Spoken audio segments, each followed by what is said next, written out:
Olá pessoal, tudo bem? Hoje iniciamos uma série onde falaremos bastante sobre educação financeira. E hoje eu recebo aqui ele que é professor da FAESA, do curso de Direito, o Ramon Harquibar Carvalho. Tudo bem? Prazer recebê-lo aqui. Muito obrigado, eu que agradeço, Mônica. É um prazer estar podendo ter a possibilidade de falar. Ramon, o prazer é todo nosso de recebê-lo, porque a gente tem muito assunto para conversar. Afinal de contas, hoje teremos duas vertentes desse assunto aqui que se entrelaçam.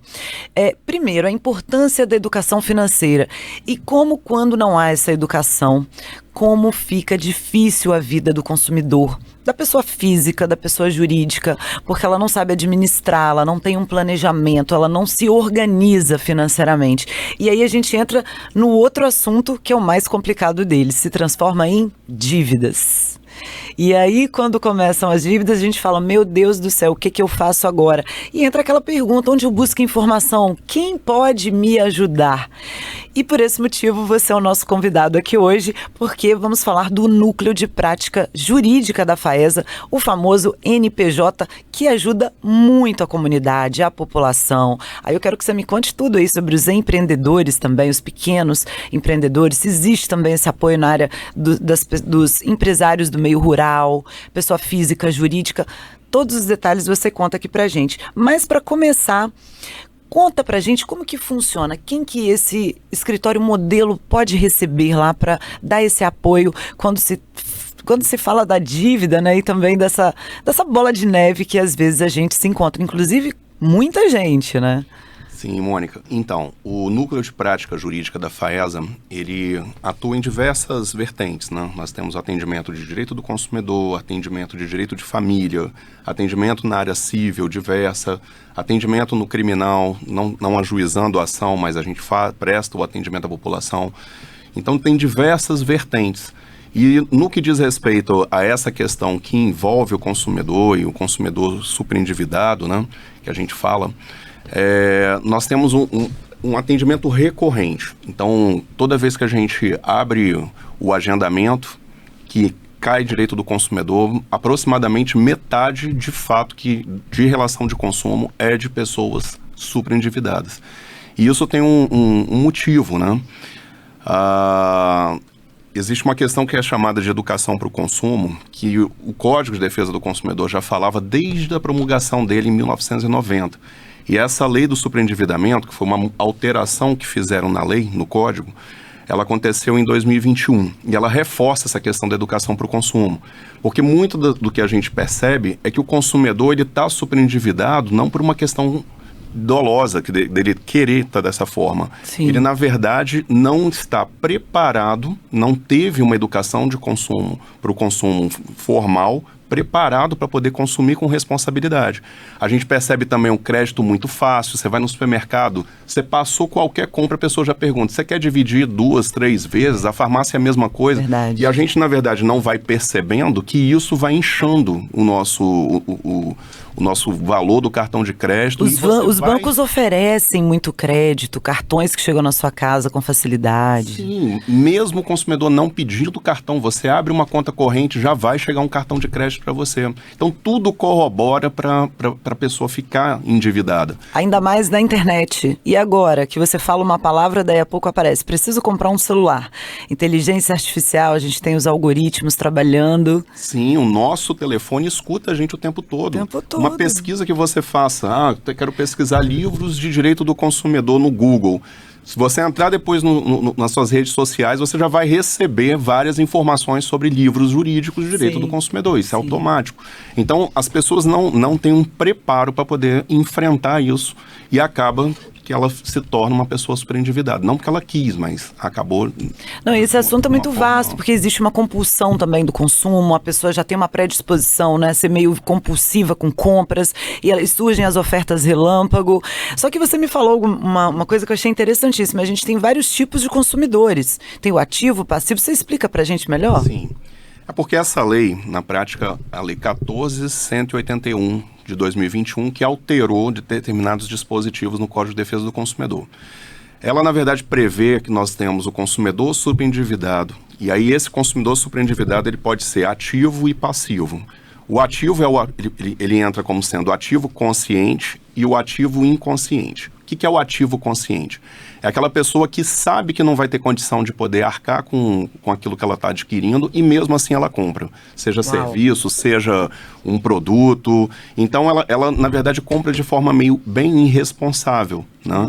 Não que ela esteja agindo de má fé, mas muitas vezes ela não suporta essa modalidade agressiva de marketing que é feito. Ela vai no impulso. Ela vai no impulso, exatamente. Já existe esse é o ativo consciente. O ativo inconsciente é aquele que, na verdade, ele é induzido a consumir. E aí tem muitas técnicas. Eu vou botar um exemplo.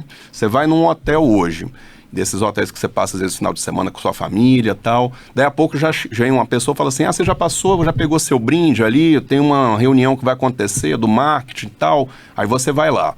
Normalmente essa reunião já está toda meio preparada e tem bebida e tal, e aí eles começam a oferecer determinados serviços de pacote que você vai comprar. Nossa, isso acontece muito. Acontece o tempo todo. E aí a pessoa não tendo um interesse, ela acaba adquirindo esse negócio, porque tudo já está na indução, bebida, um ambiente agradável, lugar bonito, vai passando aquela... num telão, o que vai acontecer, vídeos, você viagem, lá naquele lugar paradisíaco. Quando você viu, o cartão já passou. Quando você vê, você compra um negócio aí de um valor altíssimo que você não precisava. Então esse é o consumidor inconsciente. E ele tem mais vantagens na hora de buscar uma ajuda, porque ele se endividou inconscientemente? Sim, esse tem direito aí ao procedimento da lei. Direito. Sim. Esse ativo consciente já não vai ter tanto não, tá? Ele já sabia que não tinha como. Então, eu vou lá, compro um carro de altíssimo luxo sem ter condição. Então, eu já sei que eu não vou conseguir pagar aquele negócio e mesmo assim eu comprei. Então, esse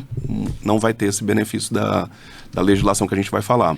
Mas o passivo, o que é o consumidor superendividado passivo? É o que eles falam que ele passa por acidentes da vida. Eu fui mandado embora, não esperava que isso fosse acontecer agora. A doença de um filho, que você se endivida para poder estar pagando o tratamento. Um divórcio que a pessoa passa e aí ela desestrutura financeiramente, ela perde aí o cônjuge dela que ajudava. Então esse é o superendividado passivo. Então ele não deu causa ao endividamento dele. Sim. E esse aconteceu. Foi um incidente. E esse que passa por acidentes da vida, ele vai ter direito aos benefícios da lei. Né? Agora, tem que ficar atento também, que é o seguinte. Você fala assim, Ramon, quem são as pessoas que vão ter direito aos benefícios da lei do superendividado? Seria consumidor pessoa física, tem que ser pessoa física, que adquira de boa fé determinados produtos e serviços, que não sejam dívidas que não sejam provenientes de relação de consumo. Então, por exemplo, dívidas tributárias eu não vou ter direito, dívidas de locação, o condomínio que eu estou pagando, a pensão alimentícia, isso estaria fora, porque não são dívidas decorrentes de relação de consumo. Tem que ser dívidas de relação de consumo. E também que não seja de alto luxo, porque o código já vedou, ele já fala expressamente que dívidas de alto luxo já estariam fora também dos benefícios da lei. Então tem essa que vocês recebem com frequência, você falou que deve ser uma média de 50% ali nesse escritório, nesse núcleo de prática jurídica onde vocês apoiam. Então 50% são pessoas endividadas que chegam ali. Eu queria saber os outros casos que você até citou aí, que seria a questão da pensão alimentícia. Quais os motivos que levam as pessoas a buscarem essa ajuda com vocês? Então, o nosso NPJ, ele atende área civil, área trabalhista e criminal. São os três pilares. Pilares. São os grandes pilares. Na parte criminal, ele presta atendimento à população, só não ajuiza, não participa do processo em si, mas a gente dá toda a orientação jurídica para a pessoa, para ela saber do que se trata, como resolver, tá? Vocês orientam a todos, né? Orienta a todos. Questão trabalhista, nós também atendemos, é outra vertente do nosso NPJ. Nós temos também um atendimento específico, e aí a gente presta todas as informações à população. Já na área civil, a gente, na verdade, atende e também ajuiza a ação para a pessoa, tudo gratuitamente. Mas aí tem que ser a pessoa que faça parte da possibilidade do NPJ. Como assim, professor? a gente atende mais ou menos nos mesmos moldes da Defensoria Pública. Então tem que ser renda familiar de até 3 salários mínimos, tem que ser a pessoa que seja mais carente mesmo, para poder ajuizar a ação. Agora, não estou dentro desse contexto, meu valor da renda familiar é bem maior, a gente vai prestar atendimento jurídico a qualquer pessoa. Tá? Qualquer pessoa. E desde que a ação possa ser movida no município de Vitória. Pode até ser de outro município aqui da Grande Vitória. Eu sou de Vila Velha, eu sou da Serra. Posso ser atendido, vocês vão ajuizar a ação para mim? Se a ação puder ser movida em Vitória... Em Vitória, sim. capital, Vitória, sim. Capital, sim. Mesmo que ela mora em outro município. Mesmo que ela mora em outro município. Sim. Isso aí. As pessoas às vezes acham que por morar em outro município não vai ter direito. Pode, não, ela pode sim. Ela pode ter sim um atendimento. Tá? Atendimento e ajuizamento de ação. Agora, quando ela não é de Vitória, está com um problema que não seja também nesse município, quiser ter o atendimento jurídico, pode procurar a gente. Não tem problema algum, a gente vai prestar sempre as informações. Ramon, você é professor aí do curso de Direito da FAESA. Me conta como que é essa experiência desse atendimento. O atendimento é feito pelos alunos? Eu gostaria que você falasse um pouco sobre isso, o que é exigido para o aluno para ele entrar aí nesse atendimento, que na verdade a prática é um grande aprendizado, né? Como que funciona tudo isso? Isso mesmo, Mônica. Ele vai fazer, o cliente faz o agendamento, e aí depois a gente vai passar os contatos onde ele pode fazer esse agendamento. Sim, gente, no final nós vamos passar todas as informações. Ele então faz o agendamento, vai no nosso plantão, tá?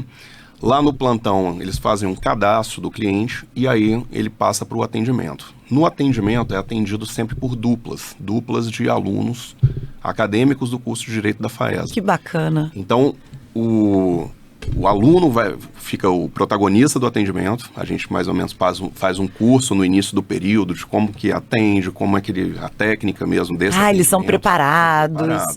Ali, sim, fazem um ensaio do atendimento, um treinamento. Faz um treinamento bem específico. Tanto é que o aluno que não participa desse treinamento não pode atender.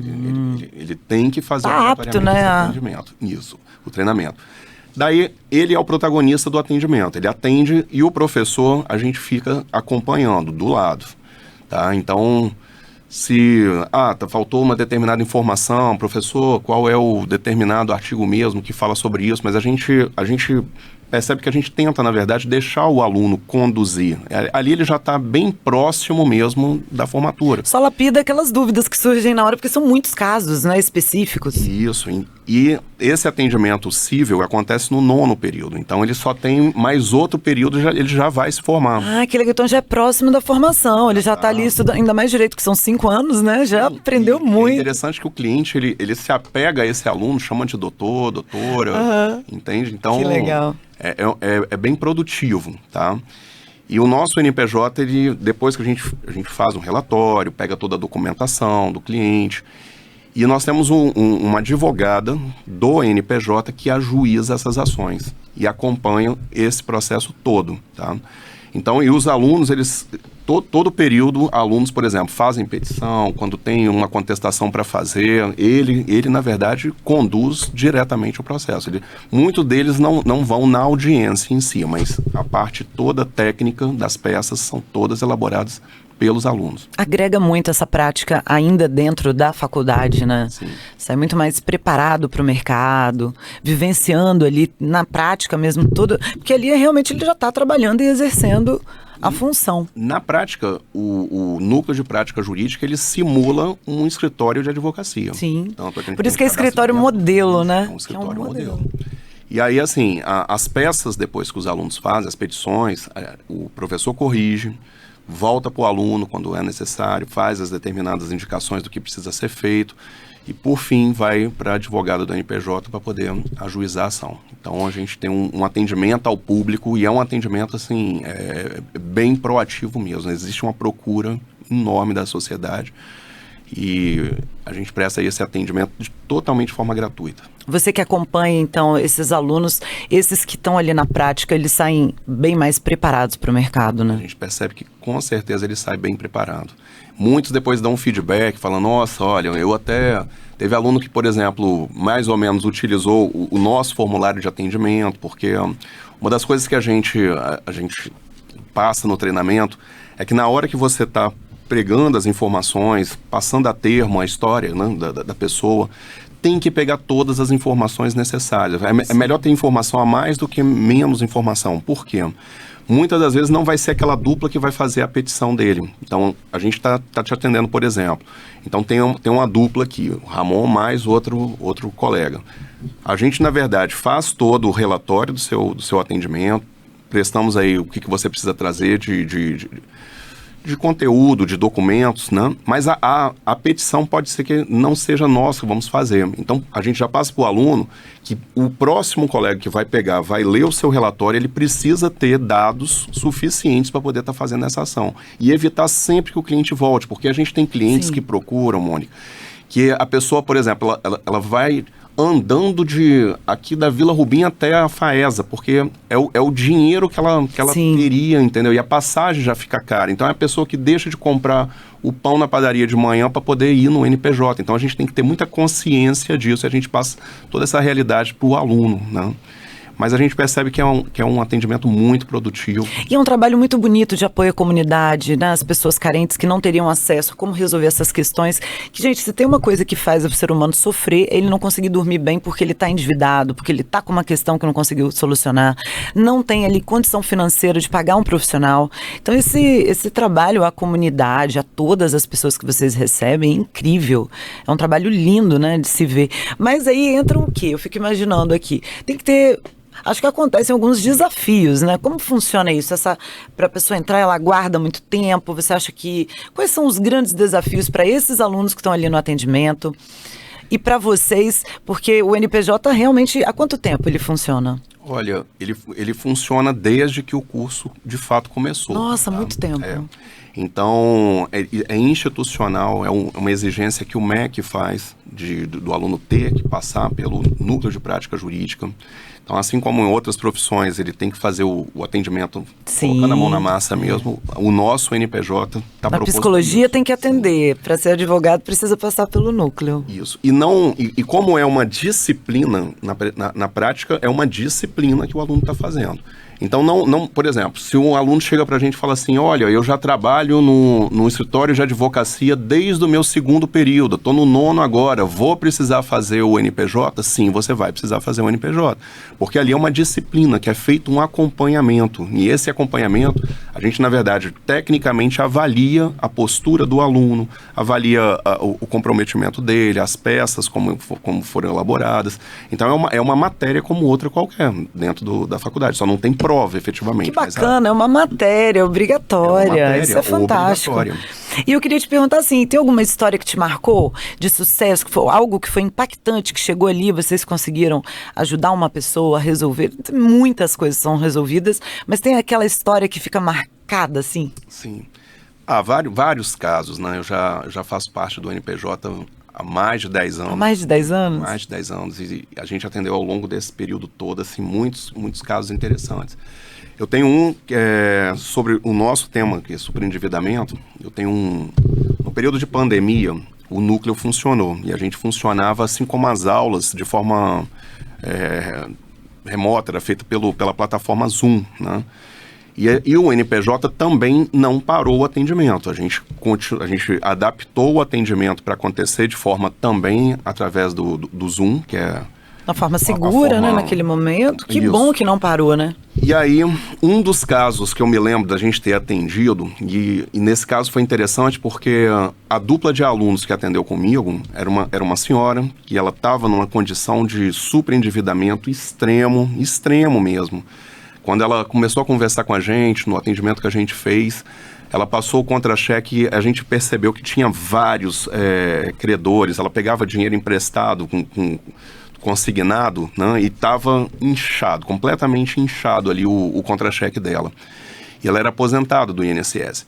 E aí a gente atendeu, marcamos um outro atendimento, porque a gente precisava fazer os cálculos. Ela estava entendendo que os cálculos que eles estavam fazendo estavam errados, né?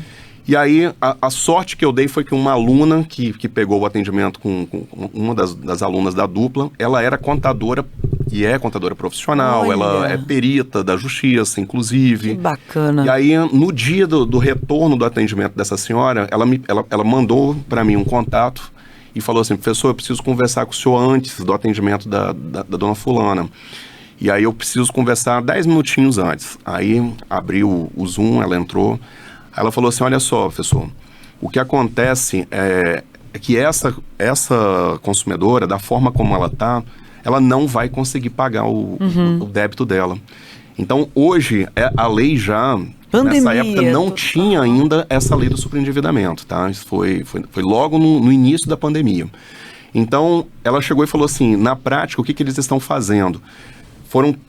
Eles foram empurrando tantos empréstimos para ela que quando atinge os 35% do consignado, algum dos credores não consegue receber. E aí aquilo ali vai virando uma bola de neve. E tá virando uma bola de neve. Então ela fez os cálculos separados de todos os credores dela e falou, olha, professor, da forma como tá hoje, ela não vai conseguir pagar. Sim. Ela não vai conseguir pagar. Até porque tem os 35%. Além disso, ela não pode. Não pode. Então tinha credor que ficava de fora. Sim. Só que a dívida vai continuando, né? Os juros sobre juros ali, enorme.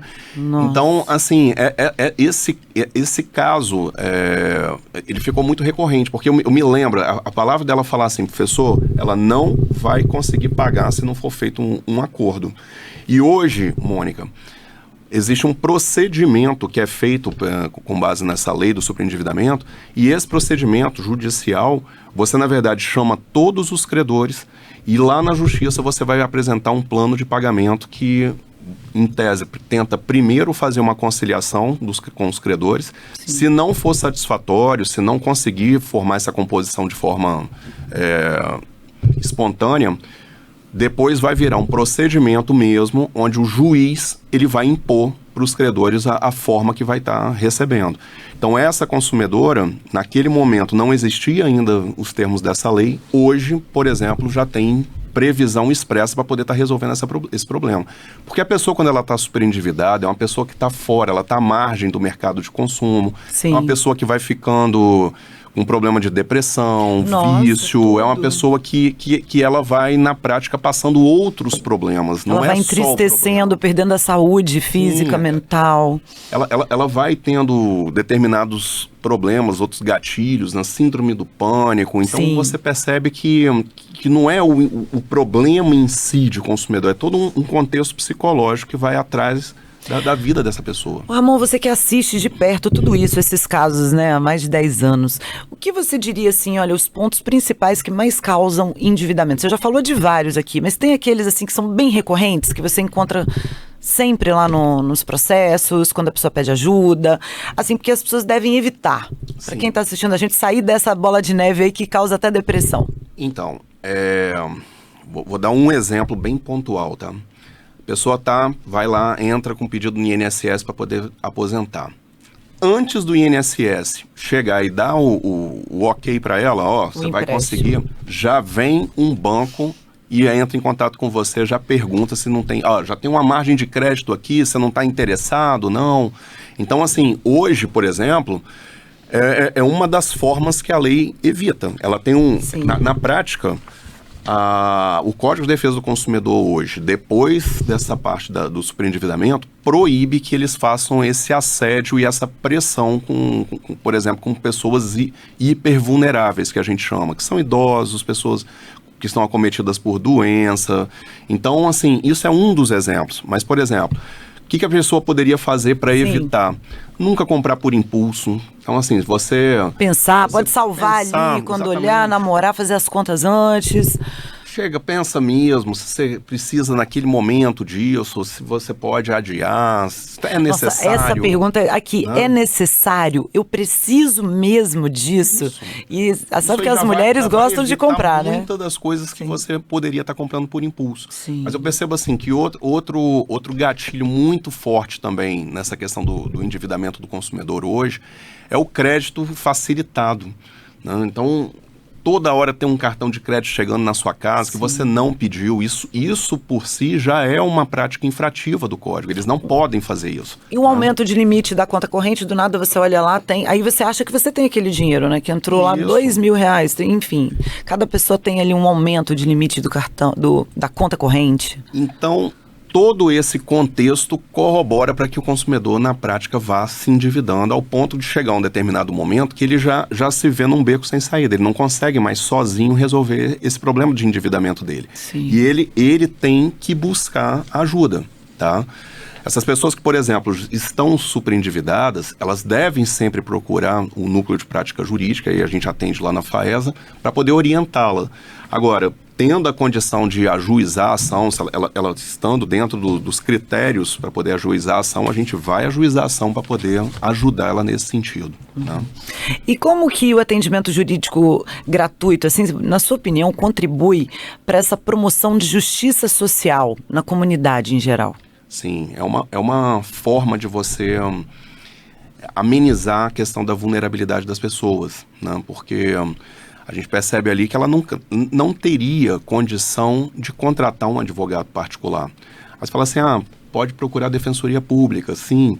Só que a Defensoria Pública muitas vezes também não tem perna, não é porque ela não quer atender, mas é porque também tem uma limitação de servidores, de defensores públicos que possa estar fazendo esse atendimento. Então, assim, a gente percebe que esse atendimento ao público de forma gratuita, de forma responsável, então, uma das coisas que a gente passa, Mônica, para o aluno, é sempre aquele olhar, fala assim, olha, a pessoa quando procurou a gente, possa ser uma pessoa que tem uma condição financeira ou a pessoa mais simples do mundo, você vai atender como se ela fosse o seu cliente particular amanhã. Então, assim, eles têm esse olhar, sabe? E você percebe que há uma transformação. É interessante no NPJ que no final todo final de período, a gente tem uma reunião onde casos emblemáticos, porque o que acontece é o seguinte, a dupla está atendendo uma determinada pessoa, tipo assim, uma dupla atendeu o seu caso, Mônica. Uhum.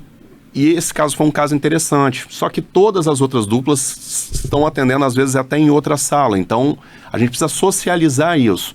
Então, é feita uma conferência chamada de reunião de conferência, isso é no final do semestre, onde os casos mais interessantes, eles são compartilhados para os alunos.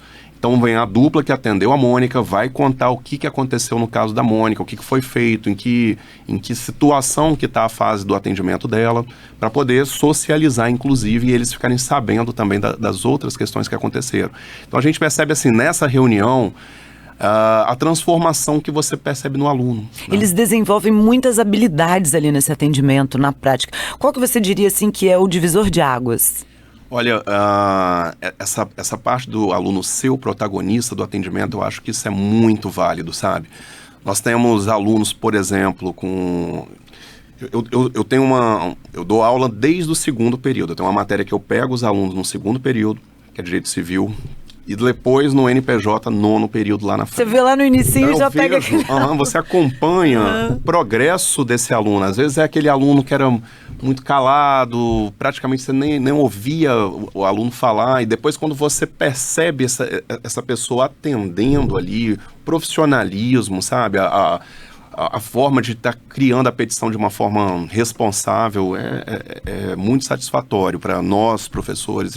E isso é uma conversa que a gente sempre fala. Que a avaliação também é feita em colegiado. O NPJ, para você saber, nessa parte civil, por exemplo, não só sou eu como professor que faço o atendimento. Nós temos outros professores, cada um de uma área. Então, tem um professor que atende direito de família, tem uma professora que atende direitos reais, que envolve, por exemplo, propriedade, tem um professor que atende direito do consumidor, que sou eu, e no final a avaliação do aluno é feita de forma colegiada. Nós, professores, nos reunimos e vamos, como é que a Mônica foi no atendimento com você? A Mônica foi nota 10, então, a gente sempre percebe a desenvoltura mesmo do aluno, né? Sim.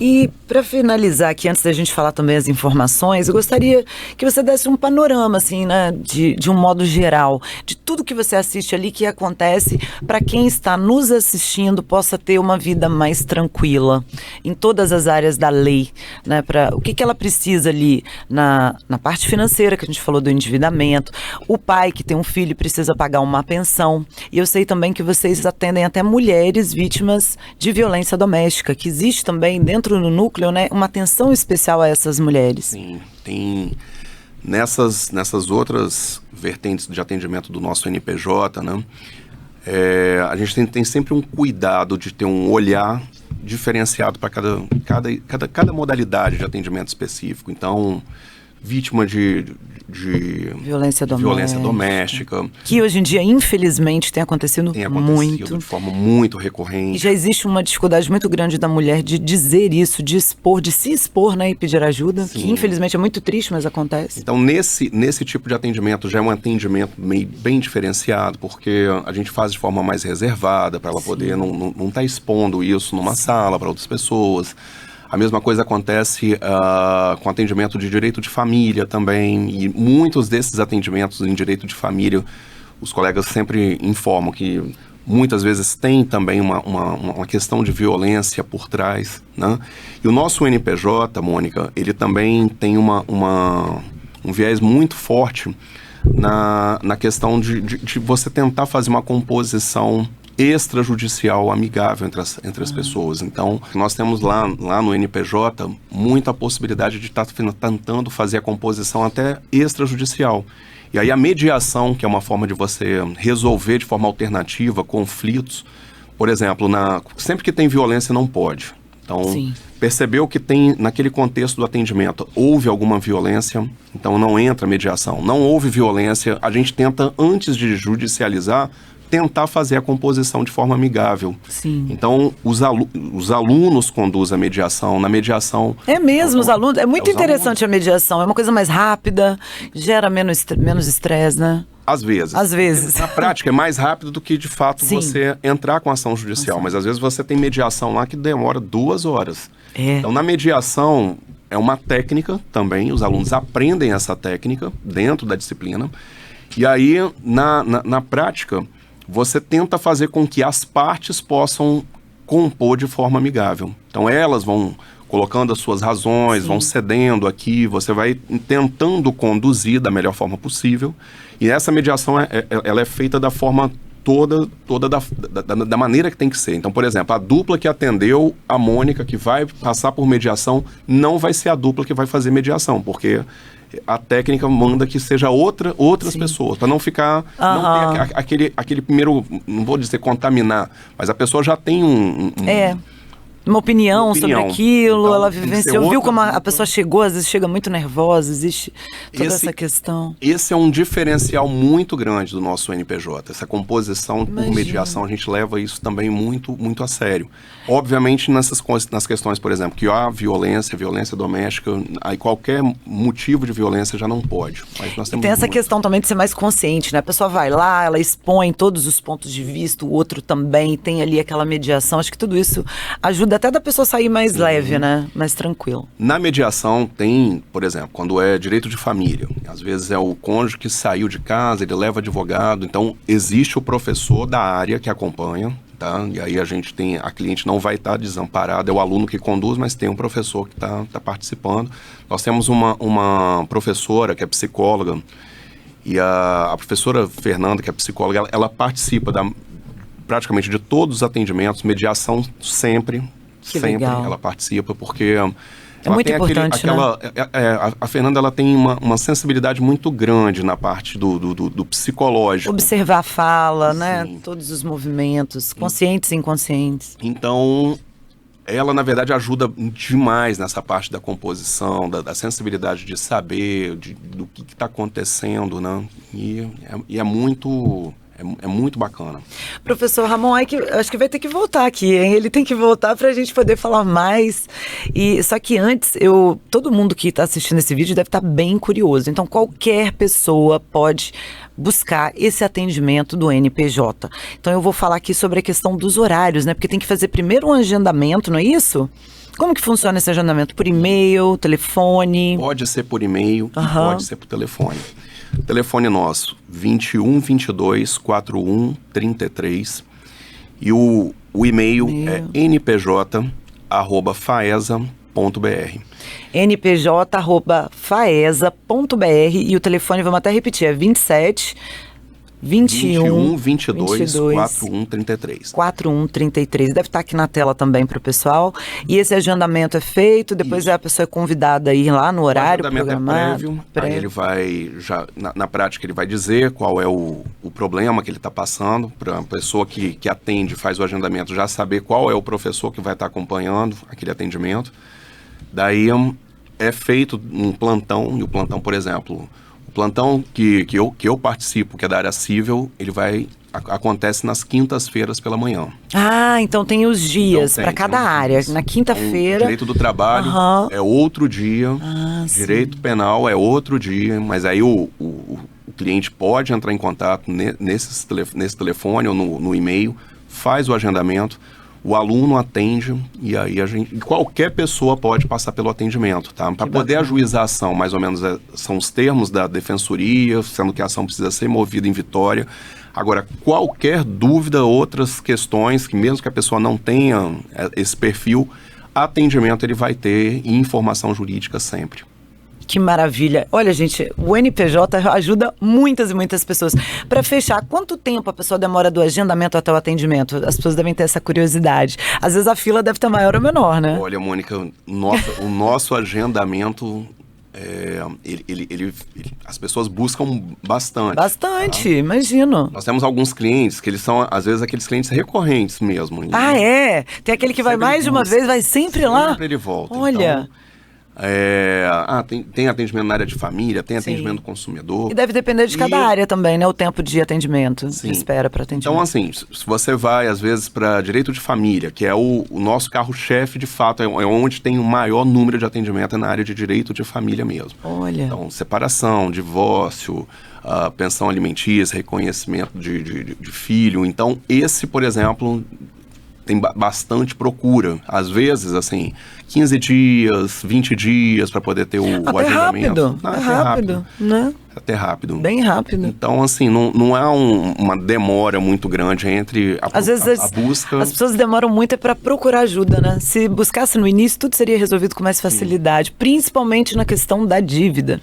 Quanto antes, melhor, né, professor? Sim. Essa negociação? Ainda mais que incide juros, incide multa, encargos financeiros. Então, assim, a pessoa, ela deve buscar o atendimento logo. Ela não deve deixar o problema acontecer. Porque muitas pessoas que eu já atendi lá, que a gente fez o atendimento, ela achava que ela ia conseguir dar conta. Não, por exemplo, igual... um problema assim que a pessoa tem que evitar o quanto ela puder. É pagamento do mínimo no cartão de crédito. Vem aquele valor total e o valor mínimo. Aí ela paga o mínimo e fala assim, não, eu acho que eu vou conseguir no mês que vem dar conta. Só que ela esquece que ela vai ter outras compras que ela vai acabar fazendo de forma regular. E depois, no outro mês, vai ter essas compras novas mais o que ela deixou para trás e aí incide encargos. E aí, quando ela busca a ajuda, já passou 3, 4, 5 meses e o negócio agora já virou uma bola de neve muito grande. Se ela tivesse procurado desde logo, ela poderia ter evitado. Que bola de neve, hein? Que muita gente passa. Bom, eu te agradeço muito pelos esclarecimentos, todas as informações riquíssimas aqui, para tranquilizar você também e saber que você não está sozinho nessa, que muita gente passa por endividamento, que é a solução, que é essa possibilidade de buscar ajuda em casos de violência doméstica e vários outros casos, paternidade, DNA, a fila está até grande, mas busque o seu atendimento. Eu conversei aqui com o professor do curso de Direito da FAESA, o Ramon Harquibar Carvalho. Foi um prazer tê-lo aqui. Eu que agradeço, Mônica, o prazer, em nome da FAESA, a gente agradece a oportunidade, os esclarecimentos da população e dizer que nós estamos lá, disposto a ajudar sempre. Parabéns pelo trabalho belíssimo e até a próxima oportunidade, então, aqui com a gente. Muito obrigado. Tchau, tchau. Tchau.